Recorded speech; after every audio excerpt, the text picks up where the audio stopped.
When is the last time we've seen the same four teams play 4 days later, but just flip the matchups? That's what we got on Christmas Day. Merry Christmas, everybody. I'm trying to get this one to you guys early in case you're traveling. Let's lock those bets in early before everything moves and get to the picks. Hey, Dave Loughy here on Twitter at Loughy_D. Hit me up if you haven't done so yet and check my thread out on Portfolio EV. Gift EV is the promo. Get 50% off. The last day to do it is Christmas Day. I know it's not for all of you guys. No big deal. If you want to push through this to the picks, go for it. But for those of you guys, hang on, who are actually looking to make a real profit with no time commitment sports betting, and I say this with all sincerity, I put my results up there for NHL and NBA, no less, which I don't even pay attention to. I put them up there every time I talk about this, right? I had 148 bets in today before 3 p.m. We had 27 combined NHL and NBA games.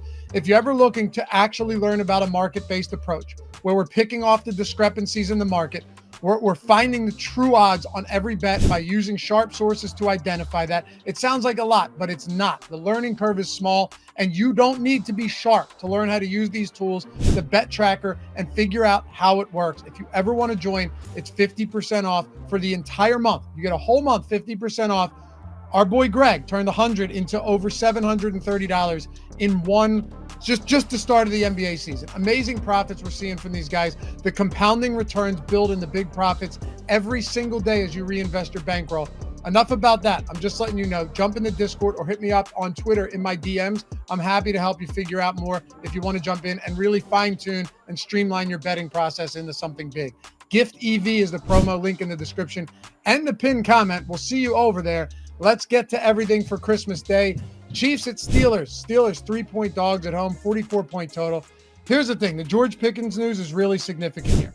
Mike Tomlin said he has a real chance to return this week, but at the same time of me recording this, he hasn't been cleared yet. However, like 2 minutes before I started recording this, I saw a tweet saying that he was a full participant in practice. So I think he's going to be back. That's good news. That's real good news. Look, while one player who isn't, if it's not a quarterback, being out doesn't make a huge difference, I think Pickens does. The offense just doesn't function without him, and that shouldn't surprise anybody, right? They have no viable pass catchers behind him and an offensive line that's average at best. Wilson needs him. If Pickens plays, I like Pittsburgh at home, and I think he will. There's still several threes out there, by the way. That's why I wanted to get this to you guys early. I think it all moves to 2.5, especially with these Pickens developments. It's one of those weird spots, though, because Tomlin is literally the most profitable head coach as a home underdog since the year 2000, right? That's insane. He's 21-6-3 against the spread. That is outrageous. You couldn't make that up. On the other hand, no one covers those small numbers better than Patrick Mahomes. But the Chiefs also let teams stay competitive, and I fully expect this to be a competitive game. Now, look at the situation here.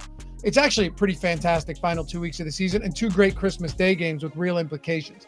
The Chiefs are games up on the Bills, but the Bills have the head-to-head tiebreaker. So with one win, the Chiefs lock up the number one seed. It's that easy. They have a bye week going into the wild card games. Meanwhile, the Steelers are locked into a heated race with the Ravens in the AFC North. We'll talk about the Ravens in a second for the top spot. So you look at this, they're both 10-5. They split their matchups this season, their head-to-head spots. There's a lot of ways it could play out, but if the Steelers and Ravens both win out, the Steelers still win the division.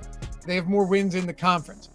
I expect Tomlin to get the boys up for this one, especially as home dogs where he's been one of the best ever, and we expect to get Pickens back. Either way, what a game to kick off Christmas Day. You guys riding the Chiefs here? You riding the Chiefs to get another win?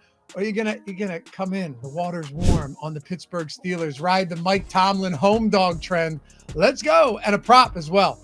Xavier Worthy over 50.5 rushing plus receiving yards. You can get this at -115 on Bet365 or -115 on DraftKings, two best spots. I think we're finally beginning to see the evolution of Worthy, and it's no surprise. Look, here's why.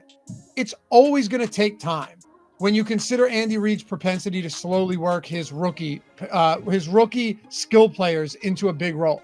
But now we've seen 11 targets in back-to-back games for Worthy, 80% of snaps or more in 3 straight. Yes, Hollywood Brown is back, but he's not going to pull from Worthy's workload, at least not now, because they're playing only 4 days after Hollywood Brown made his debut, and he hasn't played all season, right? And only Travis Kelce has run more routes than Worthy over the last 3 weeks. No one else is even close because we're seeing Hopkins limited. Factor in the 6 rushing attempts over the last 2 weeks, and I like this a lot. You could go over 43.5 rushing yards. I think I actually like 50.5 rushing plus receiving. Add a little extra advantage there because he can crank some out on the ground. All right, game 2, second and final of Christmas Day. Ravens minus 4.5 at the Texans, 47-point total. Losing Tank Dell was a massive blow for this Texans team. And I think at this point, they're being considered a pretty unserious contender, which I think for the most part is kind of fair. I don't expect them to lay down this week, but they're also pretty much locked into the 4 seed. And there's no realistic way they can move up at this point, and they've already clinched the division. Meanwhile, this is one of those spots for the Ravens where a win is massive, right? And it makes things even more interesting knowing that they'll have the outcome of the Steelers game before this game even starts. Granted, they still have to win regardless. There's 4.5s out there. There's 5s. There's 5.5s out there. So depending on what side you like best, be absolutely sure to grab the best number, please. You on the Steelers? Let me know. Or I'm sorry, Ravens? Great. Grab the best number. Grab the 4.5. You on the Texans? Awesome. Also let me know. Grab the 5.5. Something has just seemed off with Houston and CJ Stroud since the beginning of the season. I've said it a lot throughout the year. It's not like they're terrible. They're 9-6, right? And that defense has been pretty good. But you lose your second best receiver now. I know that happened earlier in the year, but this just doesn't help. And in games where they struggle to get Joe Mixon going, you've seen this offense really sputter.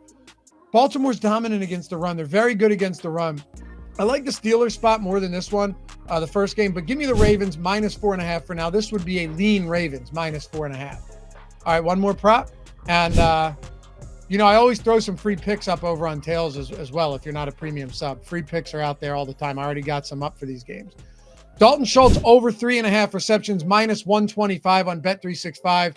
As always, link in the description and pin comment for Bet365. If you're in those states, you get $150 in bonus bets. Don't be silly. Take advantage of them. Just deposit 10, bet 5, get $150 the moment your first bet settles. Even if you bet cricket or ping pong in Russia, or you bet the first drive of the Steelers game because you want those $150 in bonus bets for this one, you got it. It's that simple. Be smart with your money. This is one way to do it. But I think Houston, looking at this over 3.5 receptions, minus 125 on Bet365, like I said, best odds there. I think they're going to have to start leaning into Schultz. I know they didn't do it a ton earlier in the year, but they also had Joe Mixon firing on all cylinders. That hasn't been the case lately. Baltimore knows Nico Collins is the priority in the passing game, especially now that Tank Dell is gone. And Schultz finished last game with us tied for a season high in targets with 8, and 5 of those came after Dell went down. Mechie's dealing with a shoulder injury. Baltimore is very difficult to run on. They've allowed the 6th most receptions to opposing tight ends, and the Texans simply don't have reliable pass catchers. So let's go. Schultz, he's one of those few reliable guys left, really one of only 2. Dalton Schultz over 3.5 receptions. We'll lean Ravens minus 4.5. We'll go Worthy over 50.5 rushing plus receiving.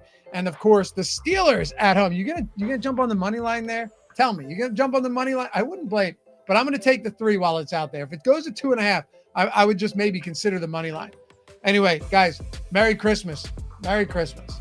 Do yourself a favor too. Jump in on Portfolio EV. That'll be the best Christmas present you ever gave you and your damn family, because the money's just there to be made. Otherwise, I'll see you guys back here Thursday for Thursday's game, and then Friday for picks for every game on Saturday, Sunday, and Monday. Appreciate you hanging out as always. Have a great holiday. Stay safe, and we'll see you back here for the next one. Peace.